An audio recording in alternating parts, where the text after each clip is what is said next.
Hi, everybody. It's Ben Allen here. I guess we'll just give folks a couple more minutes maybe a half a minute or two to just continue to log on. Thanks for joining.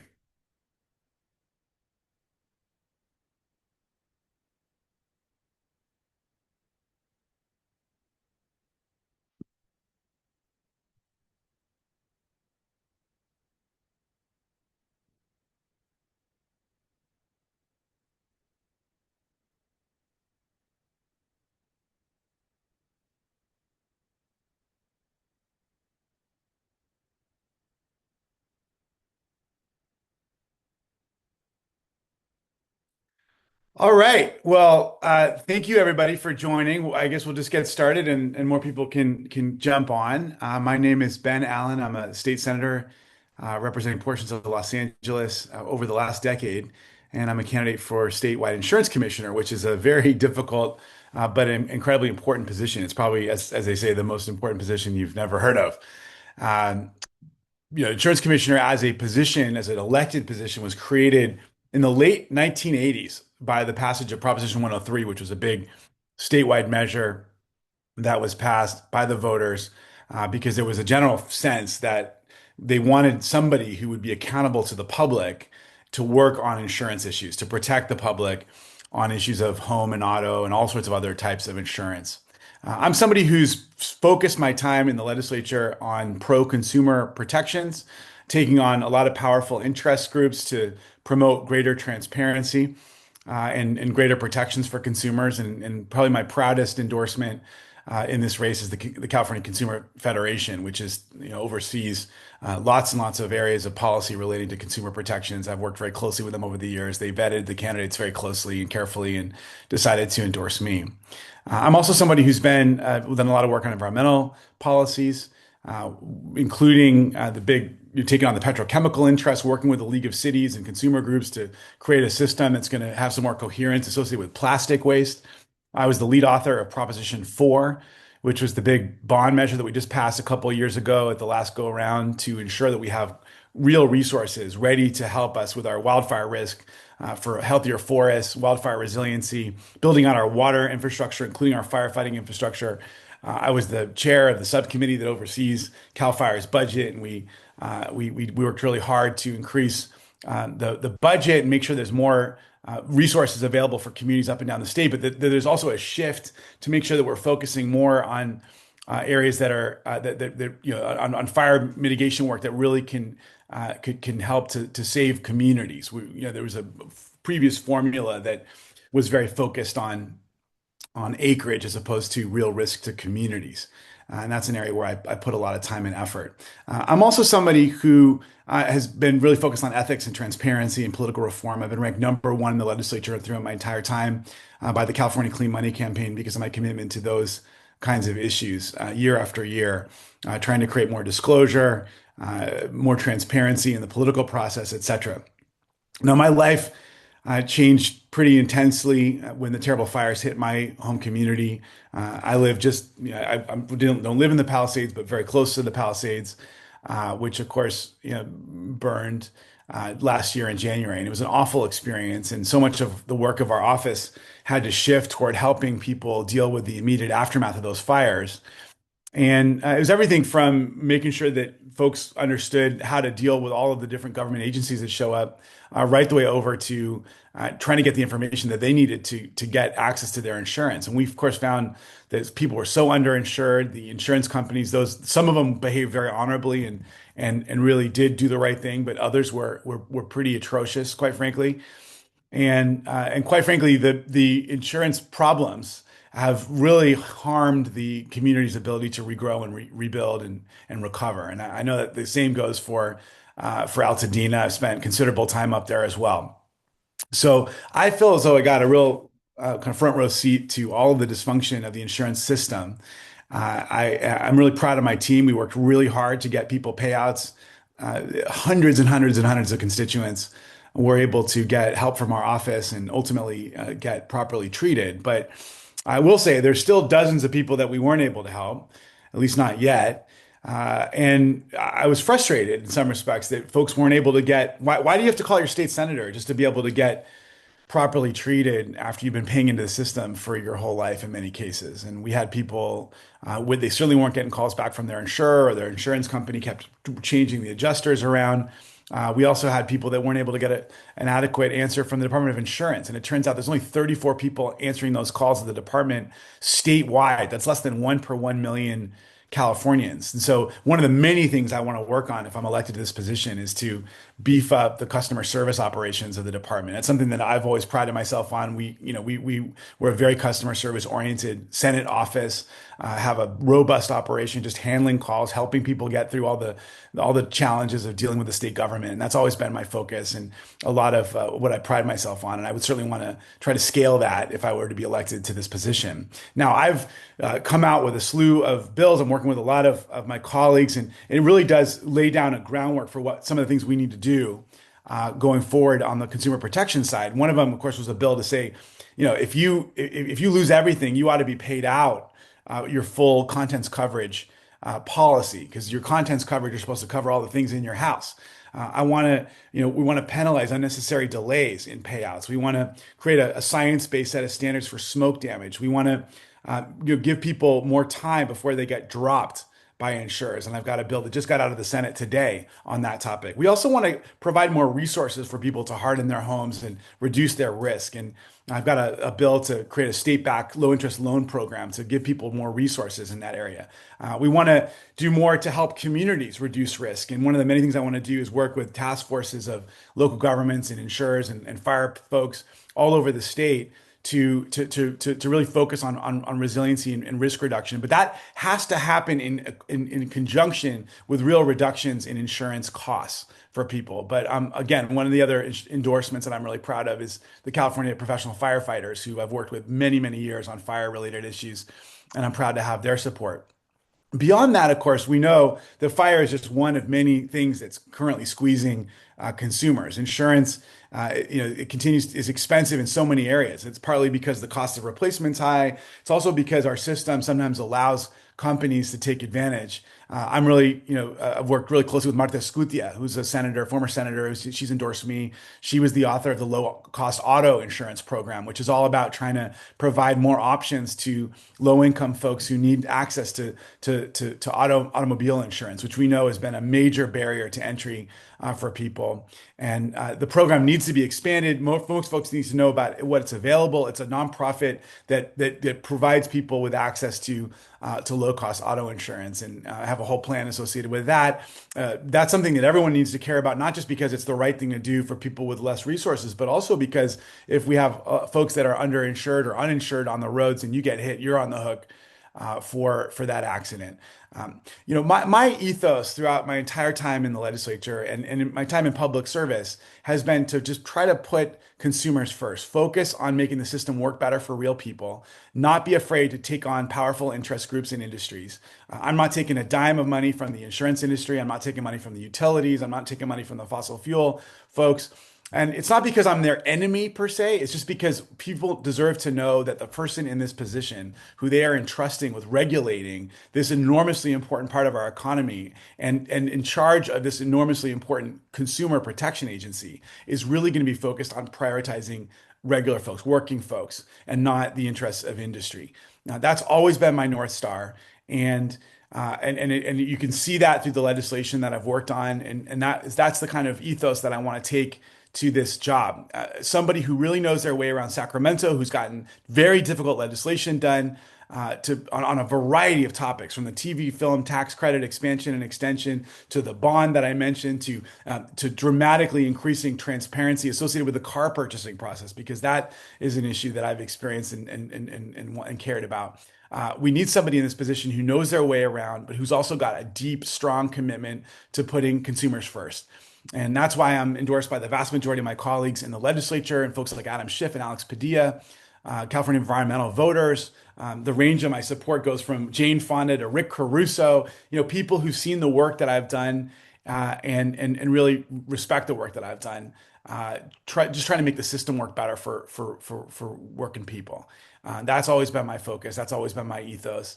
And I would be really honored to earn your support in the build up to the election. The other thing, by the way, another bill I'm really proud of is the Voters' Choice Act that was my bill. I did it early in my time in the legislature after the 2014 elections had record low turnout, and we then, I've traveled to Colorado and other parts of the country to learn about other models, and now we have this system where everybody gets their ballot by mail. You can vote by mail. You can vote with a drop box. You can vote in a vote center anywhere in your county from now up until election day. Because this whole idea that you could only vote in one place in one location on one day at one, was really not working for a lot of working people, and we wanted to make sure that we had a system in place that was easier. And so we've had it's much easier to vote now, and yet the elections have continued to have really high integrity. And that's another thing that I'm proud of. Another thing I'm proud of, I mentioned, was the Disclose Act. As you're watching all these crazy ads and getting ads in the mail, now you know who's actually paying for these frickin' things. You know what special interest groups are weighing in, who's taking a position on this or that. And that's because of the Disclose Acts that I had worked so intensely on over the years to ensure that the top funders to these campaigns, whether it's through mail, on the ballot signature collection process, or on TV, really clearly disclose who's actually paying for these campaigns. So again, that's me. That's what I'm all about. I'm a dad. I've got my wife and two kids. I'm raising two little kids. The one last thing I want to say about fires, and as I talk about my children, even if you don't live in a high risk fire zone, and most of us don't, I certainly don't, uh, all of us have a real vested interest in trying to prevent these terrible fires and trying to push for policies and practices that are going to reduce risk around the state. It's not only the right thing to do for the insurance market, which of course is important for all of us because insurance is such an important tool to build a business, start a home, buy a home, try to be able to afford your rent, whatever it may be. But we know that it's also a massive public health challenge. When communities burn, like what we saw in LA earlier last year, it is a unmitigated public health disaster. And the caliber of the air that we all breathe in all over the state. I mean, even in San Francisco, 10 days after the fire started in LA, the levels of lead in the air were way above unhealthy, were at dangerous levels up in San Francisco because wind patterns had blown some of the smoke up in that area.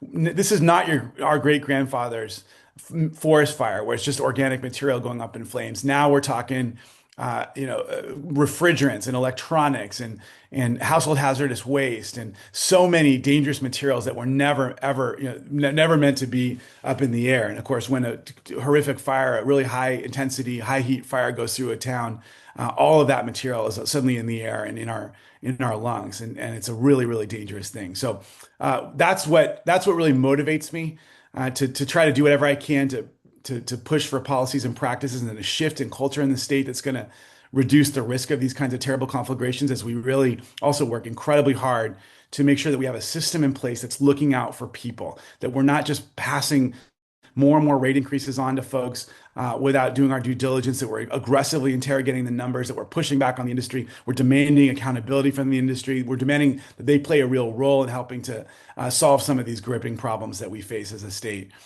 So with that, let me open up the floor to questions that folks might have. Hi, everyone. Wow, we are getting a ton of questions. Thank you all so much for your questions you're putting in the chat, along with all of the questions that many of you sent ahead of time. We're going to start with those and try and get through as many questions as possible. So the first question is from Roberta. Our home insurance has gone up from 3,000 now to 4,000. We can't shop around for fear of being canceled, and changing and not being able to find other insurance. What can be done to get some competitive pricing and non-cancellation for our wildfire or natural disaster insurance? Yeah, great question. I mean, this is certainly something I hear everywhere. And I've now met with folks from all 58 counties, traveled around the state. We hear it so often this whole situation with responsible homeowners being dropped, sometimes literally just a few days before their cancellation is coming to an end.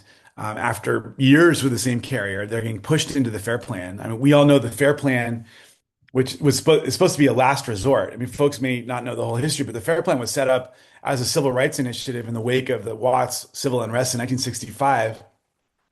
The insurance industry, after what happened and some of the other incidents around the country, started pulling out of coverage in inner city California and elsewhere.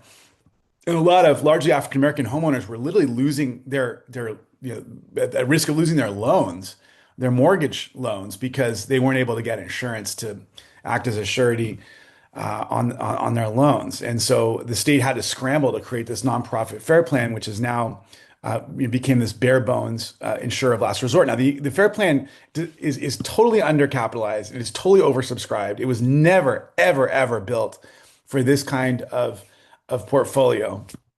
Massive strain on the system. And we were starting to see how easy it is for the insurance industry to just push people off onto the FAIR Plan.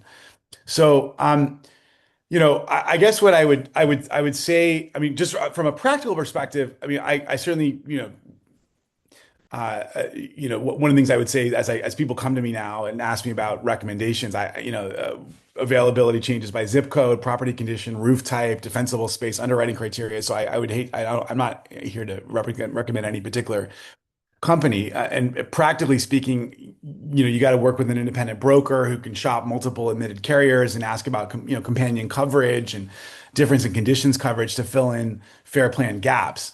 But as commit, so those are some of the on the ground things that people can do right now to try to build out their options. I will say I've identified some anti-competitive behavior that the insurance companies engage in the way that the contracts they set up with their agents, which basically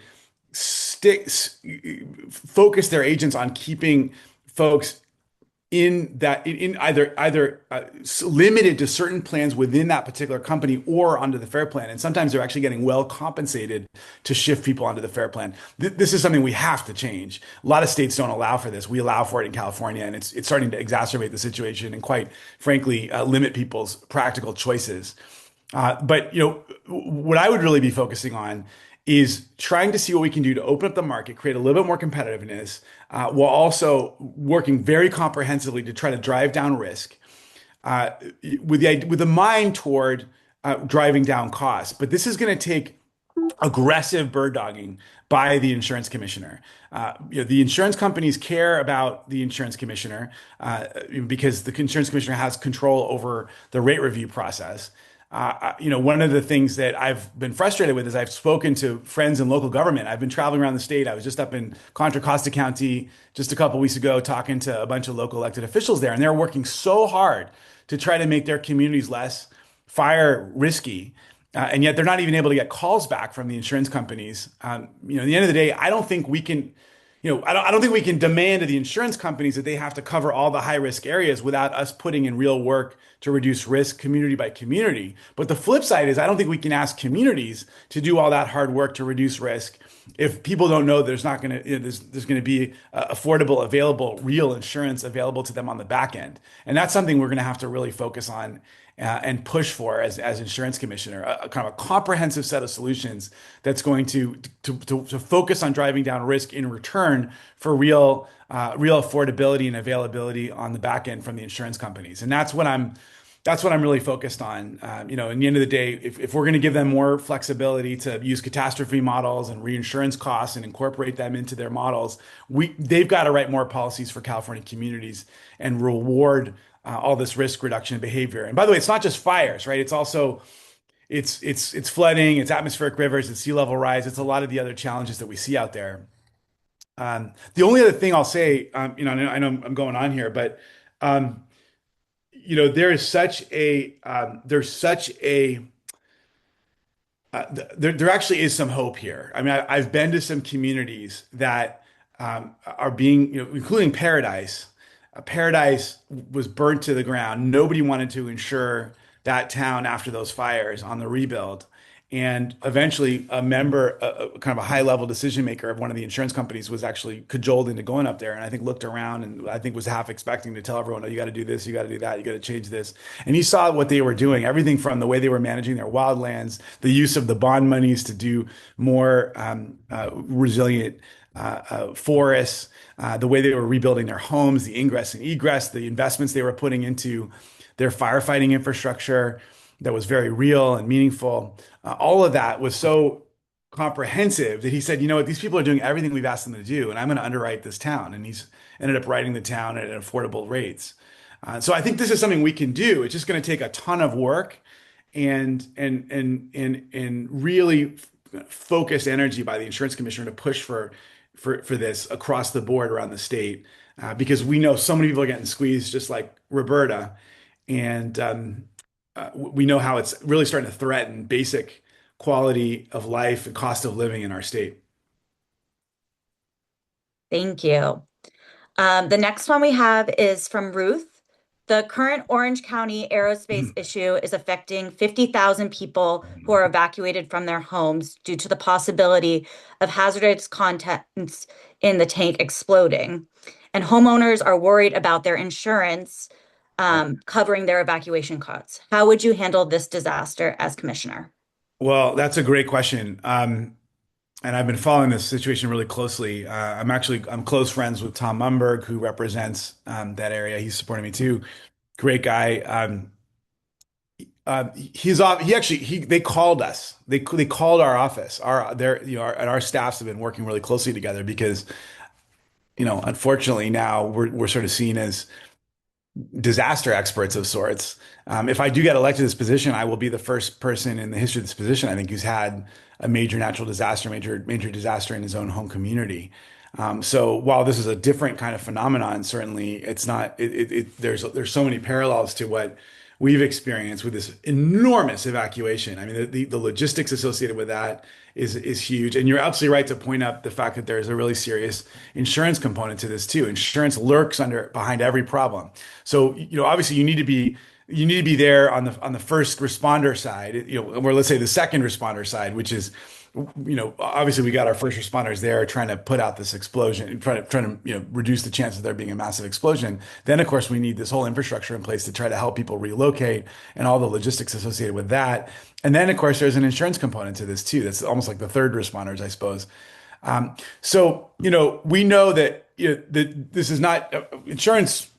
These kinds of disasters are not just a fire problem, right? So people can be forced from their homes because of hazardous materials, explosion risk like this, contamination, smoke, flooding, earthquakes, landslides, which I've got a lot of in my district, other infrastructure failures, other emergencies. And so, and what I'll say is, in these moments, people often discover far too late that their insurance policies have exclusions or limits or confusing language that they didn't understand. They certainly didn't know. And that's something that's really kind of hit home for me as a dad and as a consumer. Um, it's almost as though insurance is one of these products that people never hope to use, and as a result, oftentimes folks never really. There's so much fine print and so much more. There's so much less transparency associated with a lot of these insurance contracts than we see even for a homes or a car sale. You can know exactly what you're paying on your car loan in April of 2027, but the kind of opacity, of these insurance contracts is really kind of galling. And I've gotten a front row window into all of that as I've been trying to help my constituents through this challenge on the fire side. So, from my perspective, it's about having a much more proactive insurance department beforehand. We have to make policy exclusions and coverage limits much clearer for people so they know upfront, not just when they're negotiating, but also every year when the policies renew and change. We got to do a much better job of helping customers understand what is and what's not covered. I think we have to push insurers to more clearly explain temporary living expense coverage, evacuation related costs, contamination, cleanup, property damage, all those kinds of issues. And then, of course, we need someone there who's pushing hard to ensure that the claims that are brought are handled quickly and fairly after an emergency. And I think that's why I think the commissioner needs to look beyond just one category of disaster. We've got to look at all these different things. It's about having a system that's better prepared for all the full range of risks that Californians actually face, and not just wildfire. This incident in Orange County, I was just talking to Tom today. I mean, this is not something I think most of us were even aware of as a real problem.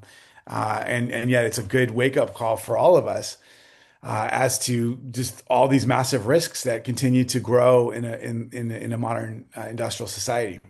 So it's about having someone in this office who's proactive, engaged, and pro-consumer.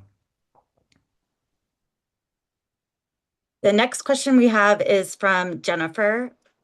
She says, I live in an incorporated area of California where CAL FIRE has deemed our neighborhood a very high fire hazard severity zone. We have been very diligent in maintaining defensible space and investing in home hardening. Um, what is your strategy plan to balance insurance companies' ability to make a profit while ensuring insurance companies continue to write new policies in the very high fire severity zones Yeah. and renew fire insurance policies for homeowners that are maintaining defensible space? Yeah. Yeah, it's a great question.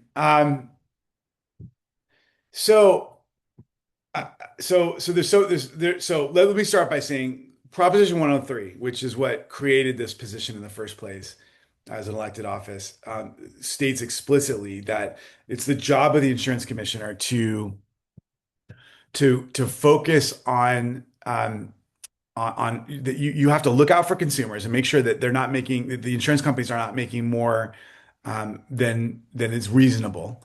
But you also have to create the circumstances for a solvent market, for a market that's actually responsive and is successful enough to actually provide meaningful services to the public. That's the general kind of charge of Prop 103 to the insurance commissioner. And I think the question does a good job of understanding this really tight balance. I think there are some candidates in this race, quite frankly, who are just saying whatever the insurance companies want, let's just give that all to them. And there's some that say we're going to fight the insurance companies every step of the way, and I don't care if they leave because we can have the state take over the whole insurance system. And I guess what's so clear to me is that we need someone who is going to fight the insurance companies on behalf of people, but also do so carefully enough and with enough nuance, and actually work with the industry to ensure that we continue to have a strong insurance system in the state. I actually am open to some public insurance models, but I think it's got to be done very incisively, very targeted, very carefully, so as not to put the state too much on the hook for massive new liabilities, while also not letting all the insurance companies off the hook for all of the premiums they've been collecting over the years that really should be going to helping people in need. So, from my perspective, it's about striking a really careful balance. And as I talk to insurers, what they will say is that um, they really want to most of them do want to write here. They just think they're dealing with the reinsurance market, which is really spooked by the perception of risk here in California, and that the more we can do to really scale and comprehensively scale our risk reduction efforts, the more robust the market will become. I think we have to speed up the rate review process as well. That's become a major cost driver. I think we've got to invest more in some of the insurance fraud problems that are happening. That's one area where the department has some real power to go after this relatively small number of people that are engaged in fraud that end up really increasing costs for everybody. And but also someone who's going to really interrogate the numbers aggressively and not just kind of continue to sign off on unnecessary rate increases. But that's going to be the balance. And I feel as though I've been able to develop a reputation in the legislature for being, again, someone who's strongly pro-consumer, but also who's had a good track record of working with industry on various topics to get to get to some good negotiated legislation for the system that's working better for people around the state. And that's going to have to be the difficult work of pushing and pulling and cajoling and negotiating. And that's I think I'm a litigator by training, and I'm gonna have to take that training into this job pretty intensely. Did that answer the full question? Yes, Yeah. thank you. Okay. Thank you so much for everyone continuing to put questions in the chat. We've gotten a ton of questions, so thank you all so much. And if you have more, please put them in the chat. Yeah. The See the next chat. Where's the question, chat? Is it? they're being sent to us, so we can Okay. share. Okay. Yeah. Okay. All right. Okay. Um, we have a question from Dency. What is the single thing that elevates you above the other candidates in the race? Oh, okay. Yeah, I appreciate the question. Um, I would say that with me, you get somebody who's got a long track record of success getting difficult things through, the legislature and other mechanisms of government. You've got a deep that the beauty of a track record is that you can go and interrogate it. It's not just promises, it's not just ideas that I'm throwing out there. It's actually a real work product that you can look at right now. And I think that's why the San Jose Mercury News just endorsed me. I mean, and maybe you can post it in the chat. I don't know, but their whole point was, look, we've got major problems. We need somebody in this office who doesn't just who has good values, but also good ideas, who's not looking to blow up the whole system for the sake thereof, but who understands we need to make major changes. We need somebody who's got a track record of standing up for working people, for consumers, who also knows how to navigate the difficult world of Sacramento. Because at the end of the day, so much of what we're talking about here goes way beyond the explicit powers of the insurance commissioner. It's going to involve working with the next governor, working with the legislative leadership. And these are my friends, these are my colleagues, these are people I've worked with, and I know the system really well. And so with me, you get someone with that experience, the deep relationships, the know-how, but also a real track record that you can look at right now. Bold ideas to fix the system, that are actually grounded in the reality of how our market works. And there's nobody else in the race who brings that set of skills and experiences together. Thank you. Then we have Craig in Plumas County. We have lived here for over 25 years. We've done extensive fire safe actions and built our home with non-flammable materials. Yet we pay high premiums for CAL FAIR insurance. Would you use technology and inspections to help underwrite coverage? Yeah. Okay. And by the way, that was the other question before Dempsey's, I think, brought up the fact that they've done all this home hardening work, and so it's actually a similar question to the previous question. So I'm glad we got those issues out again, because I am. First of all, thank you for doing that hard work. I'm hearing I want to continue to compliment and promote and support everybody who wants to do that risk reduction work at their homes. But the question it also underscores that you can put all this effort and investment into risk reduction and home hardening and making your home less susceptible to terrible fires, and yet there's no requirement or obligation on the insurers to reward that behavior. And the insurers will say, well, you as an individual could be doing this risk reduction work, good for you, but if your neighbors haven't done it, you're still a high risk problem.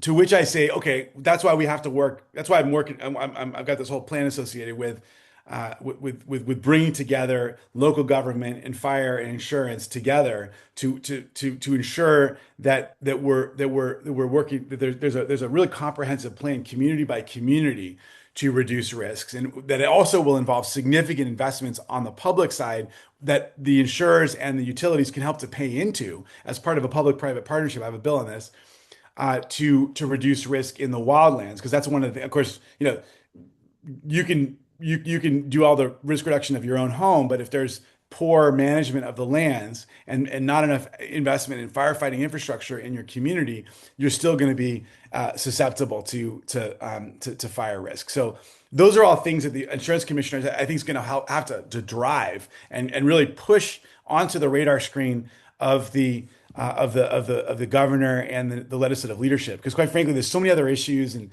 people kind of are afraid of this issue, quite frankly, because they don't. I think legislators like to write bills and declare victory and go on to the next topic. One of the many jobs, I think, of the insurance commissioner going forward is going to be pushing hard to make sure that this is on the front, on the radar screen of the political leadership in Sacramento. So that's one thing I'd say. The other thing is, again, we're gonna have to change these policies that keep pushing people onto the FAIR Plan. I think the sustainable insurance strategy has some promise in this area. This is this policy that was promoted by the current insurance commissioner to try to drive folks, to try to push the insurance industry toward greater coverage in our high risk areas. But we know, unfortunately, that it's not been done enough. There's various mechanisms within the strategy that have allowed insurers to cover areas that are not high risk, but still get credit for covering high risk areas. And so, one of the many things we have to do is really give it some more teeth, make sure that we're being that we're really rewarding risk reduction behavior in high risk communities. And that again, that's I think gonna have to be something that the insurance commissioner is gonna have to bird dog and really lead. Thank you. We've had a lot of questions about home insurance, and I know there are still more coming in, so we'll probably get back to that. But I wanted to ask a question from Barbara about auto insurance. Yeah. Auto insurance has gone way up. How can you ensure that they are charging actual rates that they need and not price gouging people? Yeah, yeah. No, it's a great question, and ultimately, I mean, the technical answer is there's a whole rate review process where the insurance commissioner's team has to aggressively interrogate all of the numbers, the market, the models that are brought forward. One of the many things I'm going to do if I'm elected to this position is to say to the team, look, we have to aggressively interrogate every number and make sure we're not letting folks make a lot of money off of regular working people, which is of course one of the real problems that we see in many states in auto insurance. Um, so some of it's just about an approach. I mean, I'm running a bill right now that's that's trying to tighten up the rules that govern the Public Utilities Commission when it comes to the return on equity for the utilities, because I want to make sure we're not letting them unfairly profit off of working people on their rates. I'm working on a bill with the current insurance commissioner right now to create more enforcement powers at the department to really go after bad behavior by the insurance companies. The best answer I can give is that I'm really sensitive to this topic. I represent a lot of working people. I'm very kind of attuned to how much people are getting squeezed by their auto insurance rates and what a necessity it is for people just to get to and from work and live their daily lives. And it's becoming a major challenge. I do want to grow and expand the low cost auto insurance program, as I mentioned, but I think it's about having a really strong watchdog on the rate review process. And then, but also broadly speaking, there's a lot more that I think the insurance commissioner can and should play a greater role in auto safety endeavors and try to promote risk reduction on the auto safety side. I think the fraud area is a big one, and having a stronger enforcement division that is going after fraud in the auto space is really important. But again, that has to be done in tandem with a tighter review of the rate increases. So I'm all for going after fraud. I think it's a really important thing to do. It's a big cost driver. I don't want to do that for the sake of doing it. I want to do that so as to be able to ensure that we're not letting any stone unturned with regards to reducing costs to the system, which can then help to benefit consumers when it comes to the rates. Thank you. And we're still getting questions about fire risk and fire insurance. So the next question is from Samuel. What can the state do to collectively reduce fire risk in communities?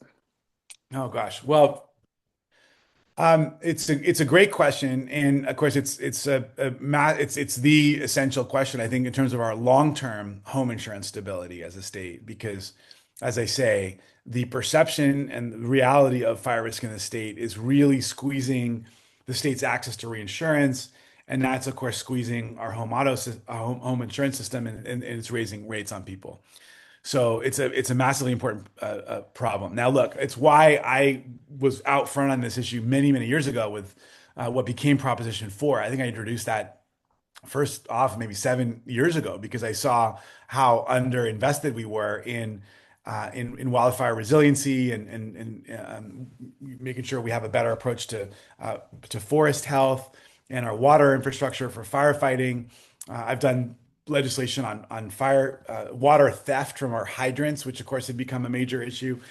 So as to tighten up, and get a little tougher on people that are literally stealing water from the hydrants as an act of doing business, not during a fire, by the way, but I'm talking about just as a way to get water.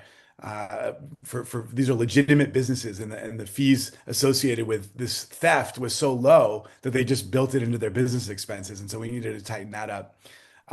So it's about investments. But it's also, I think my broad vision here is that we can push for a shift in culture and practice and policy, community by community, statewide, that will reduce risk in a way that has to be done in tandem with with insurance cost reductions, and I hope also utility cost reductions, because in the end of the day, there's so much value to the system of us doing this risk reduction work, this hardening work, to the insurance system, to the utilities, of course, are on the hook for any fire that might be caused by their equipment. And then, of course, to the general public, which is not only the public health implications that I discussed earlier, but also the massive, massive costs associated with fire. We're having to spend, I think, $4 billion a year now out of our state budget just on Cal Fire alone, and that doesn't include a lot of local expenditures. And that's starting to cannibalize our greenhouse gas reduction fund. It's starting to take up major areas of the budget. So I'm really scared about where that trajectory is going. But getting back to the earlier question, there actually are a lot of opportunities with regards to technology. Someone asked a question about technology, and I actually think that technology does provide some answers, both on the telematics side, but also which is about trying to monitor types of risk and build that in to insurance modeling. I think there's some potential opportunities there. We have to be careful about privacy and personal choice, but I think there's some real opportunities there. But I think broadly speaking, there's a lot of technology opportunities on the firefighting side. Everything from new types of drones and high-powered sprinkler systems to fight fires, to water catapults that I've gotten to see some incredible new technologies that are out there that can fire water out, determined by technology that can sense the way that a fire is spreading toward a community and to help put it out, all the way over to controlled burns, cultural burns that can be done much more safely than ever before. As a result of some of this new technology, but also apps. I mean, there's some apps that we know behavior, trying to shift the culture in the state toward a focus on risk reduction, both on an individual basis, but also collectively, community by community. But there are some apps, like I think Marin County, for example, and Truckee now have an app where they'll go, and photograph your house. They'll give you a full report of everything you can do to reduce your risk. Which they don't share with the insurance companies, by the way, because people probably wouldn't participate. But then the app, then they'll ping you when there's a red flag warning, for example, coming to your neighborhood on Thursday. Hey, make sure to take in all your outdoor furniture, clear all your dried leaves in your gutter of any kind of dead foliage that might be there. Make sure that your roof is free from any kindling. Little things like that can help to build a culture. Hey, your town's doing a free giveaway for screens to put on your vents to prevent embers from entering your home, and click here to have one delivered to your house on Thursday. Those kinds of things that make a difference in helping to shift people's focus. When you go to Florida, for example, they teach the kids about hurricane preparation in school. If you go to school and along the coastal zone, and I think we've got to shift that kind of culture here in California so that we're much more attuned, both as individuals but also collectively. I mean, we shouldn't be allowing major big trucks that can clog roads in high risk communities in those areas on high fire risk days, because you're going to need to potentially evacuate on those kinds of days when there's a really high risk. But we don't ever think that way yet. We're gonna have to shift that culture, and I think I think all those kinds of things together are going to help to reduce our risk. But again, the way to really scale this, there's a lot of folks that want to do the right thing and want to reduce their risk, and they want to harden their homes because they're conscientious. And I'm sure that a lot of the folks on this call are like that, because you've actually taken an hour of your time to go investigate who you're going to vote for insurance commissioner. But to really scale this kind of work, we're going to have to reward this risk reduction behavior, both at the community level and the individual level, with more affordable insurance. I actually think there's a nexus there. I think that if you press the companies, they will say that they're open to doing this, but it's going to take a commissioner that's really willing to push that issue hard with the companies so that this kind of behavior is properly rewarded and incentivized. Great, thank you. The next question is one close to my heart, so, and Ben will know this. This is actually from Stephanie. A lot of families now have pet insurance and are seeing the same kinds of problems we see in other insurance markets. Premiums going up, exclusions buried in the fine print, claims denied when people actually need coverage. What can the insurance commissioner do to make pet insurance more transparent and fair for consumers? Yeah, well, this is an issue that I've become very aware of because I have a lot of friends that have pets, and they've actually, you know, some of them have spent incredible amounts of money when they thought that they had good coverage for their pets, and they come to find out how little the coverage provides. And pet owners are in some respects particularly easy to take advantage of. Anybody who has pet insurance is obviously someone who usually cares a ton about their pet and is going to kind of go the extra mile to ensure that their pet's going to be taken care of. A lot of the same basic principles apply here. It's about much better transparency. It's about upfront information for folks, before that are just part of the terms. I almost want to make sure that there's better term sheets available to people when they sign up, so that they know what the coverage actually gets them. And what's so awful is to see people then having to realize how poorly underinsured they were, or at least according to the insurance company, after the fact, once they're in this desperate position where they're really left, holding the bag. We need to be much more upfront and transparent with people, and let people, if you want to, if some of these types of coverage are too expensive, okay, by all means, let's have that negotiation. But it's not right to have people discover this stuff after the fact when they thought they had comprehensive coverage. And oftentimes you have agents out there that are selling people on the idea that they've got really good coverage when they ultimately don't. I supported recent legislation on this topic. Senator Glazer, a supporter friend of mine, did a bill to create some additional transparency in this area with regards to rate increases and coverage. I think we need to go further. And that would certainly be something that I'd be intensely working on with the pet owners and some advocate groups to ensure that we've got a better system in place. For me, it's about transparency, and it's about fairness, and it's about making sure that we have a responsive department that is going after bad behavior on the part of the companies. But again, I think most importantly, it's about transparency, and we don't have enough of it right now. Thank you. Um, Grant writes, should homeowners get credit for defensible space and home hardening? How can we help seniors and low-income Californians harden their home? Yeah, so I do think they should get credit. I think it's particularly powerful when it comes as part of a community, and I think that's why we're gonna have to go community by community on this topic. Um, one of the things that will one of the major areas of pushback. There have been attempts. There actually was an attempt this year by my colleague Senator Perez to give a guaranteed discount to homeowners who harden their homes, and it was killed in I think in the insurance committee, or at least scaled. Yeah, it was killed actually, unfortunately, scaled back and then killed um, because of this art. But it came down to this argument that an individual can do all this hardening, but if the community doesn't do the hardening, then that's still a you know, high risk a policy to write. Um, my one of my friends is learning this the hard way. I mean, one of the painful things about representing the Palisades is to watch some aspects of this rebuild where the permit people are asking they're screwing around with people on some aspects of their rebuild, and then they're greenlighting some things that should never be greenlit.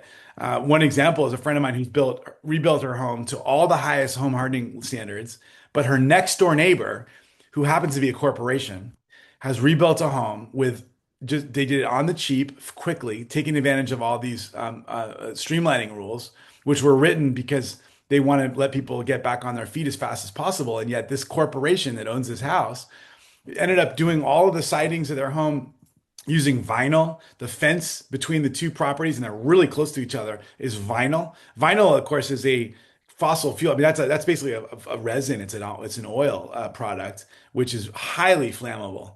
And totally irresponsible. And yet, when this is really going to harm not only her ability to get insurance, available, affordable insurance, but also the whole neighborhood's available, affordable insurance. So part of what we have to do is do more community by community to assist with kind of the Firewise community work that we're going to be focused on community wide, both for the individuals living in that community, but also the community based firefighting and risk reduction work that they're going to be doing in the way they manage their lands. And we've seen that actually, we've seen this work effectively in some places. I mean, there's a community in Escondido, for example, that has done this, where they've got inspections and defensible space verification and home hardening documentation and satellite imagery and fire safe community work and all this risk reduction stuff. And then as a result, the community is actually they're paying thousands of dollars less per unit on insurance than the neighborhood just next door because this particular community has taken this issue so seriously. And the insurer in this case feels so confident that the community is doing all this really great work to reduce risk.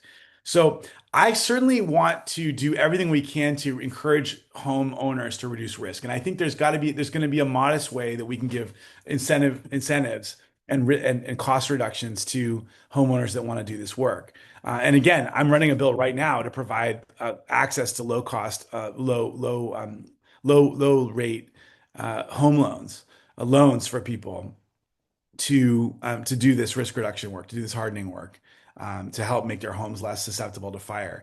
Um, ultimately, I'm going to be pushing really hard with the industry to come up with a comprehensive plan to reward that kind of behavior. And again, this is about not taking no for an answer, pushing them hard, and really, um, focusing on a solution that's going to work for the state. And if they feel as though certain risk reduction work is not good enough for them to feel comfortable insuring those homes, then okay, by all means, let's come up with a different plan. But we need to be transparent with people. I'm so frustrated by the status quo, which basically has everybody, the insurance industry and the Department of Insurance, just encouraging people to reduce their risk. And then but there's no guarantee that it's going to actually result in any cost reductions for themselves on the back end with regards to insurance. And I just don't think that's going to be a way that we're going to scale this risk reduction work statewide. This is only going to work if we can figure out a way to do this that will truly reward this kind of investment through better insurance rates. Yeah, thank you. And also related to risk, this comes from Chris. Is there a way to discourage developers from building in extremely high fire zones that only have one egress? Yes. Well, thank you for that question. My goodness. I've actually worked on legislation on this topic. I worked on a bill to say if you're going to build in the very high fire zones, new major developments, you ought to have at least one egress and one ingress so that you can get in and out. If one road is blocked, people have an alternative to get out. I mean, one of the terrible, terrible things that happened in Paradise was to see all of those folks who burned to death on the road, stuck in a traffic jam, just trying to get out of town. It was an awful, awful thing to witness, and yet, believe it or not, there's a lot of pushback politically on this because people see this as an impediment to new housing construction. But from my perspective, it's really common sense stuff. Similarly, I've got legislation I'm working on, that has headwinds on this whole topic of insurability. And I just don't think we should be greenlighting significant new construction in the very high fire zones without,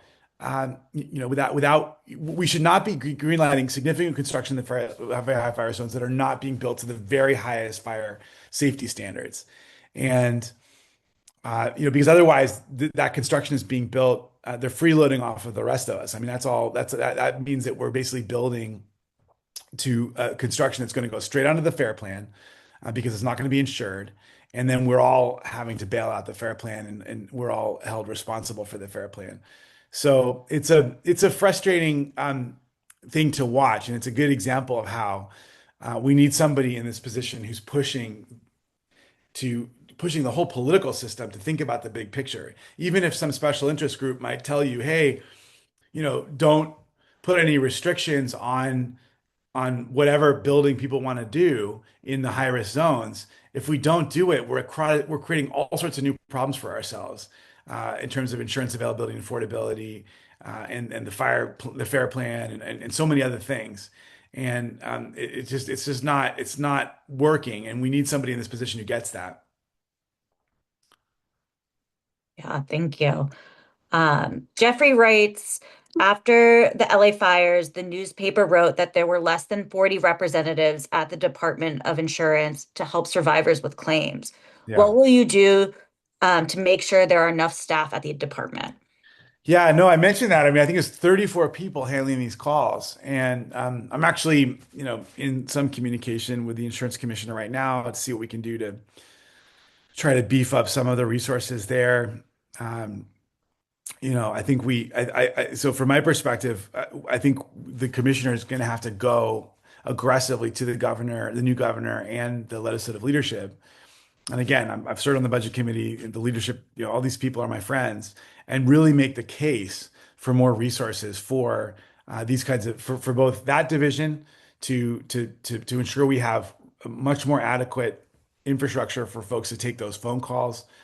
The fraud enforcement division, which again I think could pay for itself if we're able to really put some serious resources into fraud. It's both a revenue generator, but it also will be a cost a reduction driver if done right. Also, more folks to help beef up the rate review process to speed it up. I mean, whether you accept the rate increase request or not, we need enough people there to make sure we're making good decisions, and that's not becoming an unnecessary cost driver. It turns out that California is way out of whack in the whole country on the rate review process in terms of speed. And I think that's becoming a challenge for our rates too. So, it's going to be about having a robust approach to engaging the governor and the legislature to ensure that we're adequately resourced, so that we have really good people on the ground and enough people on the ground that are there to help make the system work better for people. Thank you. We have time for a couple more questions. We've been trying to answer as many questions as we can, but if your question isn't answered, or you have any additional questions, please email us at info@benallen.com and we'll make sure your question is answered. The next question is from Sherry. I'm a tenant. I have tenants coverage for my belongings, but I'm concerned about the property itself and wondering how to get management more concerned about property risk and how to prepare their property better to prevent fire issues. That's a great question. And look, I come from Santa Monica. We have a really strong tenants protections. I've worked very closely with tenants advocates. I'm proud to have the endorsement of the California Democratic Renters Council in this race. It's a great question, and what I would say is I've grappled with this a little bit before. It really it's a renters are in a really tough spot on this because the landlords say, well, you're not on the hook, it's my decision. But of course, it's all their materials, and if obviously folks want to make sure that they're the landlords are doing everything they can to reduce risk, not only because it's the right thing to do on a lot of levels, but because it makes it less likely that they're going to lose all their things if there's a terrible fire. So I would definitely, I think this is a unique, this is a broad, this is enough of a broad-based problem that it would really merit having an initiative at the insurance department that would bring together renters and along with landlords to push for a series, and it insurers as well, to push for a series of policies that will help to empower renters that want to engage in these kinds of conversations, that want to push their landlords to reduce risk. And I think there's got to be a way we can create a virtuous cycle here where we push the landlords to do this work, but again, they can then see a benefit on the back end with more affordable insurance. So it can create a virtuous cycle that will help everybody. We'll reduce the risk, we'll make it less likely we'll have terrible fire, and at the same time, as a result, the landlord will have less cost on the insurance side. But I think it's going to take, again, someone in this position who cares about this issue, cares about renters, and is willing to really push the apartment association and work closely with tenants advocates to make sure that this issue is on the radar screen. And because I know, yeah, I know how powerless people can feel when they don't have control over these kinds of things that have so much that are really scary, right? I mean, if it's the landlord's responsibility, they can sometimes do simple things that could reduce risk, but if they're not paying attention, um, you know, they're you know the property will retain high risk, and yet I think we can help to inform the landlord, hey guys, if you do these simple things, not only is it the right thing to do for your property, we can also get you some benefits on the insurance cost side. Thanks. We'll ask two more questions. Aurelia Frank asked, how did California Fair Plan arrive at a 30% increase in fees effective in October? Yeah, well, they came and gave the case that they are so they really got hit hard, of course, by these terrible fires. This just speaks to how broken and sick the system is. Again, we were never supposed to have so many people on the fair plan. This was just not how it was structured. Their whole fund has gotten totally depleted. Uh, they're also nickeling and diming and fighting people for who have smoke coverage claims. So the department's actually taking them to court on this topic. So from my perspective, this is just all about really trying to pursue policies that are going to depopulate the fair plan, get people off of the fair plan into the admitted market, create a healthy market where we're not just shuffling people off. I mean, this is such a broken system where we're now, and unfortunately, a lot of the companies are playing into this, where we're just concentrating a lot of our risk over here in the fair plan, and then of course they're incredibly hard to reinsure and incredibly costly because this is not how insurance is supposed to socialize risk, and we don't have enough incentives in place to try to reduce the risk so as to keep people in the mainstream system. So it's all the things we've been talking about. But that's how they got to that decision. I mean, I don't feel good about the decision. It certainly wasn't my decision, but I think it speaks to how sick the current system is that's so reliant upon putting more and more people over into the fair plan, having the rest of us bail it out either through both the fair plan premiums that continue to rise or this special fund that we're all paying into, everybody's paying into. So don't just think that because you're not on the fair plan, you're not part of you're not having to pay. Uh, this is why I'm both so daunted but also kind of excited about the public policy challenge associated with trying to scale this risk reduction work. Because in the long term, what it should result in is getting people off of the fair plan back into the mainstream market where they belong, and just create more health, a healthier market. But that's not going to be easy. And it's going to take a lot of political leadership and political know-how.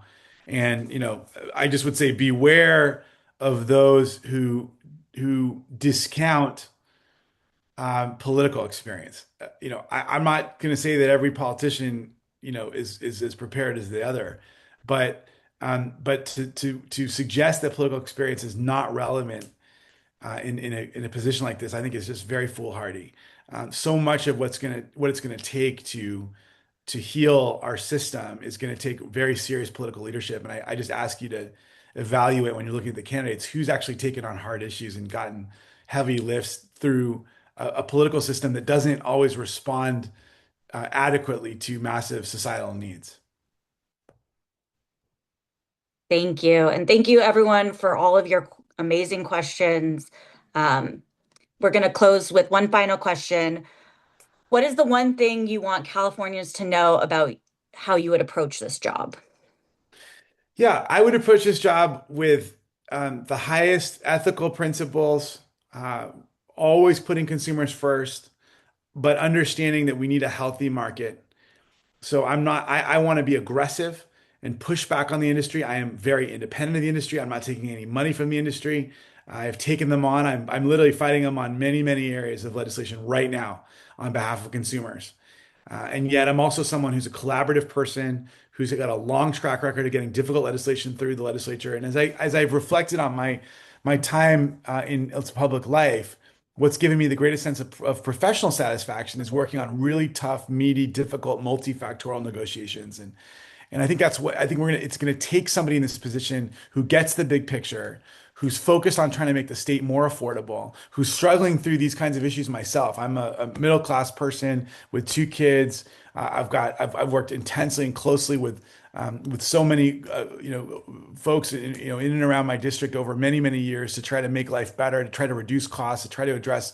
I'm so aware of how cost of living and insurance costs are continuing to squeeze people. And with me, you have a champion who's again the Consumer Federation carefully vetted all of the candidates and decided in the end of the day that I was the guy who they trusted, who had a track record and a temperament, a set of relationships, expertise, and know-how to be effective in this job on behalf of California consumers. And so I appreciate you all taking an hour of your time to delve into this stuff. Please don't hesitate to reach out to us and engage with our office if you have ideas or questions or thoughts, ways we can be helpful. But also if you have ideas that you want to put forward for us to consider. And this is again immensely important position that's pretty misunderstood, or at least inadequately understood. And I just humbly ask for your vote and your support in the run up to this election. You can vote up to or on June 2nd, either at a drop box, vote by mail, or in person. Though I will say I highly recommend people do the drop boxes or in person. But thank you for being here, and thank you, Sophia, for handling those questions. Some of them were tough, and I look forward to further dialogue. I'm going to be doing an event in Folsom in a couple of days. I'll be doing some things in LA over the weekend. We may do another one of these town halls, so people can ask some further questions if they like. Thank you, everybody. Thank you. And if you have any additional questions, please email info@benallenca.com. Have a good night. Thank you.